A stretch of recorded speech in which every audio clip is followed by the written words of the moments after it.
Então quer dizer que um cara que consegue vencer o Sentry só na estratégia foi derrubado tão facilmente assim pelo Homem-Aranha? Vamos comentar um pouquinho sobre isso em relação a tanto o auge de poder do Punisher em relação aos quadrinhos, ou até comentar um pouquinho sobre a participação nesse trailer, se de fato a personalidade dele vai ser alterada, se ele vai ser feito de bobo, como eu tô vendo um pessoal aí comentando no Twitter, porque eu já adianto, dando um spoiler, que uma parte é realmente verdade, ele realmente foi nerfado, mas não, eu não acho que isso é o fim do mundo em relação à personalidade dele. Mas vamos por partes, que primeiro eu vou dar pra vocês o contexto de onde veio esse enfrentamento com o Sentinela, para vocês saberem como que aconteceu a situação, para depois falar um pouquinho sobre a participação dele nesse filme, as minhas expectativas, baseado em toda a experiência minha nos quadrinhos, porque aqui é a Central da S.H.I.E.L.D., a gente trabalha com a informação de qualidade de quem realmente leu o conteúdo da Marvel, beleza? Então, indo direto para o assunto, esse contexto de estar enfrentando o Sentinela é daquela saga do Reinado Sombrio, né? Para quem não sabe, durante a invasão dos Skrulls, né, que basicamente eles estavam tentando dominar a Terra se passando por os super-heróis, o responsável por dar o checkmate, né, o golpe final na Rainha dos Skrulls e finalizar essa invasão foi o Norman Osborn, esse mesmo, o Duende Verde. Basicamente ele tinha uma arma especial, deu um disparo certeiro e ele manipulou toda a mídia a exaltar ele como herói. Basicamente, o que ali era uma batalha conjunta de todos os Vingadores, todos os heróis disponíveis para vencer os Skrulls, meio que ele assumiu a responsabilidade como o salvador máximo. E nisso ele virou até o diretor da Hammer, né, que estava no momento substituindo a S.H.I.E.L.D. como o principal órgão de defesa dos Estados Unidos. E naturalmente ele tinha poder e influência suficiente para montar a própria equipe de Vingadores, né, que basicamente surgiu aquele período dos Vingadores Sombrios, né, o próprio Reinado Sombrio, né, com infinita quantidade de agentes e tecnologia. O Norman Osborn conseguia manipular todos os Estados Unidos e praticamente todo o planeta aos gostos dele, né? E basicamente nesse contexto em que a gente tem como um dos membros desses Vingadores Sombrios justamente o Sentinela. E é claro que o Justiceiro, vendo toda essa situação, ele não ia querer deixar barato, então o objetivo dele era eliminar o Norman Osborn para finalizar todo esse reinado sombrio de supressão aos super-heróis e basicamente todas as coisas que uma mente doente como a dele poderia estar fazendo, né? E que posteriormente faria no futuro. Então nisso, ele se deu uma estratégia de se afastar ao máximo da localização onde o Norman Osborn estava dando um discurso para pegar ele de sniper, assim, uma distância bizarra, assim, impressionante a qualidade dessa arma que ele tinha. Mesmo assim, quando ele deu o disparo, quando estava nos últimos milímetros de acertar o Duende Verde, o Sentry segurou a bala e já localizou de onde estava vindo o disparo e praticamente teletransportou para o lado do Justiceiro, de tão rápido que ele é. É claro, para capturar ele, porque sendo o guarda-costas do Norman Osborn, o objetivo dele era eliminar qualquer ameaça, né? No caso, ele sendo ainda uma pessoa boa, estava sendo manipulado pelo Norman Osborn, então ele acreditava de que ele de fato era o salvador, que estava fazendo bem, que ali esse reinado sombrio, na verdade, era o melhor futuro possível para aquela sociedade. Então ele estava hesitando, assim, o Justiceiro conseguiu perceber isso, enquanto ele fugia, estava utilizando todo o cenário, escadas, vidros, esquivando, inclusive explodindo bombas que ele mesmo tinha posicionado estrategicamente como plano de fuga, como plano B, ao redor de toda aquela instalação que eles estavam. E isso ele conseguiu, utilizando, né, de ácidos e disparos certeiros específicos assim para estar atrasando o Sentinela, que ainda assim estava meio acuado, ele estava hesitando assim de eliminar imediatamente o Justiceiro, e é claro que ele iria se aproveitar disso. Então, como uma última cartada, já que ele percebeu que o Sentry não iria desistir dele, era um ser quase onipotente em relação a ele, ele basicamente utilizou de uma chantagem final. Falou assim, ó, tô com um detonador na mão, em 5 segundos o hospital na rua tal vai explodir. Pum. E aí o Sentry foi disparado atrás para tentar desarmar a bomba. Provavelmente ele detectou o som de um ticket, digamos assim, um contador com a super audição dele. E quando ele chegou lá, era uma bomba falsa, que o Punisher não só tinha esse plano B, mas de ter as bombas ao redor da instalação, mas esse plano C de mandar uma possibilidade de alguém, né,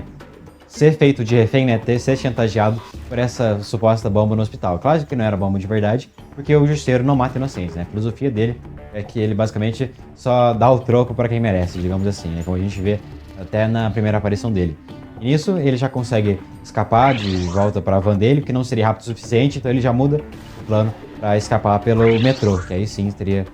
longe o suficiente para o Sentry, e até ele voltar ao hospital para pegar ele no metrô, já estaria longe demais, e ele conseguiu fugir no meio de um esconderijo lá. Ou seja, se o objetivo do Sentry era pegar ele, ele não conseguiu concluir o seu objetivo. justamente não ter o psicológico suficiente para já finalizar a situação quando deveria, o que o Punisher usou a seu favor a partir dos seus planos B. Porque a palavra que eu quero chegar nesse vídeo é preparo.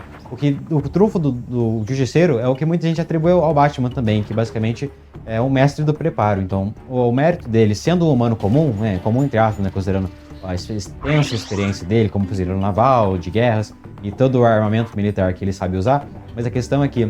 a gente vê o auge das habilidades do Justiceiro justamente quando ele está encarregado de um armamento proporcional ao que ele estiver enfrentando. Então é muito comum a gente ver em histórias ele utilizando até partículas PIN do Homem-Formiga para conseguir se encolher, ou às vezes um tentáculo do Dr. Octopus na manga, bombas do Duende Verde. Então ele vai alternando esses equipamentos, né, como a flecha do Gavião Arqueiro, coisas, né, tradicionais, escudos reforçados, para que, de acordo com a força do inimigo, ele consiga se adaptar e tá enfrentando o que ele veio planejado. Então, o que eu tô querendo dizer com tudo isso? A partir do momento em que isso não é trazido dos quadrinhos para as telas, né, isso considerando não só esse filme do Homem-Aranha, mas também a série do Demolidor, ele de fato está sim nerfado em relação aos quadrinhos, mas muito porque a gente estava naquele período que ele surgiu, e era muito uma Netflix isolando aquele núcleo urbano da Marvel do restante do CM. Então a gente nem considerava como parte canônico, né, até o Demolidor ter aparecido no Homem-Aranha 3 do Tom Holland. Então basicamente eles não tinham o direito de dar esse armamento extraordinário, digamos assim, para o Justiceiro. Então naturalmente ele teve que se virar com o que ele tinha, basicamente utilizando a questão estratégica de preparo e armas de fogo tradicionais, né, com ele sendo o mestre do combate balístico e de improviso, digamos assim. Mas a questão é que se as pessoas estão querendo dizer no Twitter, na verdade, que ele não só foi nerfado em relação aos quadrinhos, mas sim nerfado em relação à série. Aí que eu já discordo definitivamente, até porque naquele momento o Justiceiro estava totalmente despreparado para aquela aparição do Homem-Aranha. Então, considerando que se ele tivesse, às vezes, num ambiente que favorecesse, se ele tivesse se precavido, digamos assim, para uma missão de enfrentar o Homem-Aranha, aí sim ele poderia dar trabalho para a Cabeça de Teia. Inclusive, tanto na adaptação dos quadrinhos quanto na adaptação do cinema. Considerando que ali ele provavelmente estava indo até outra missão ou voltando de alguma outra missão, basicamente ele foi abordado desprevenido, então seria muito difícil ele conseguir reagir. Até porque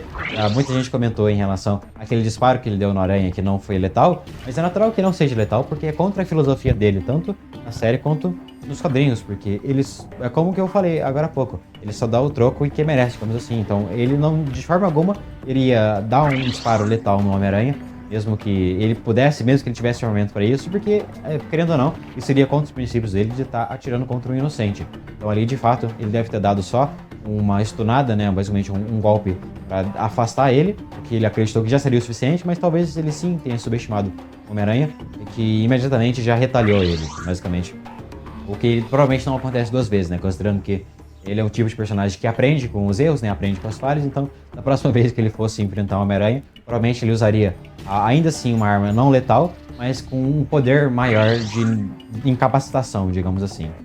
Ele tá basicamente na mesma, porque no fim das contas a gente não tem uma referência direta de quais mudanças ele vai ter nessa série. Porque, por exemplo, a participação do Demolidor na She-Hulk, ele tava muito mais atlético, muito mais ágil, em tese uma versão super do que a gente tinha visto na série da Netflix, apesar de ser o mesmo Demolidor, mas apesar de ser uma continuidade, então nada impede, e quem sabe em cenas nesse próprio filme do Homem-Aranha, ele possa ter algum tipo de upgrade, digamos assim, até utilizar de tecnologia de algum dos vilões, algum dos heróis, né, como algumas vezes a gente já viu o próprio Frank Castle utilizando a própria manopla de disparos do Homem de Ferro, ou a própria armadura completa da máquina de combate. Eu não descarto essa possibilidade deles tornarem isso mais próximo dos quadrinhos, né, considerando que agora, eles sendo esse núcleo urbano, né, da série da Netflix, terem sido integrados de fato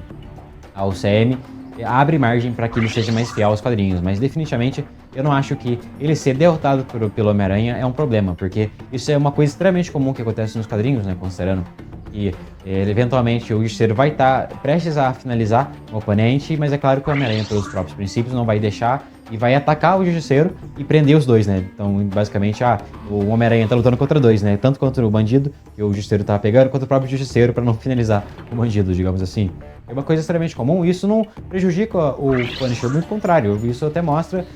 que, no fim das contas, a cena fica mais dramática, né, digamos assim, pensando em questões narrativas, de roteiro. É muito comum a gente ver dois personagens conflitando com filosofias de vida diferentes, gera cenas às vezes mais tensas ou mais engraçadas, dependendo do tom do filme, eu acredito que muito eles vão trabalhar o vídeo desse cap, tipo, como se fosse uma versão suavizada da relação do Deadpool com o Wolverine, que é, tem um ranzinza com um cara piadista, digamos assim, pode gerar algumas cenas interessantes, até uma versão um pouco diferente, considerando que, no caso, tanto o Deadpool quanto o Wolverine são violentos, né, mas nesse caso, o Homem-Aranha seria a versão, um anjinho, digamos assim, perto do Justiceiro, considerando que ele estaria tentando equilibrar as coisas, o que às vezes não são possíveis de ser equilibradas, então pode gerar um dilema moral, né, a gente trabalhar um pouquinho no cinema essa questão do Homem-Aranha não matar ninguém, que eu acho extremamente positivo. O Justiceiro vai ser um personagem que vai agregar muito para esse filme, independente de se ele vai ter muita ou pouca participação. Eu acredito que não é um problema, pode ficar despreocupados, e não é o fim do mundo em relação ao Justiceiro, apesar de sim ele estar nerfado em relação aos quadrinhos, mas definitivamente não vai estragar o filme. Se vocês discordam de mim, podem comentar aqui embaixo, porque eu tenho a mente aberta para às vezes estar mudando de opinião, ou às vezes pegar referências de outros quadrinhos que possam estar agregando para essa discussão. E eu sempre leio todos os comentários e eu convido pra vocês se inscreverem, porque aqui tem vídeo, pelo menos um vídeo por semana, ultimamente tá tendo 2, e eu não sei se vai durar, mas quem sabe vocês vão dando feedback aí. E por enquanto eu vou indo e até mais, agentes.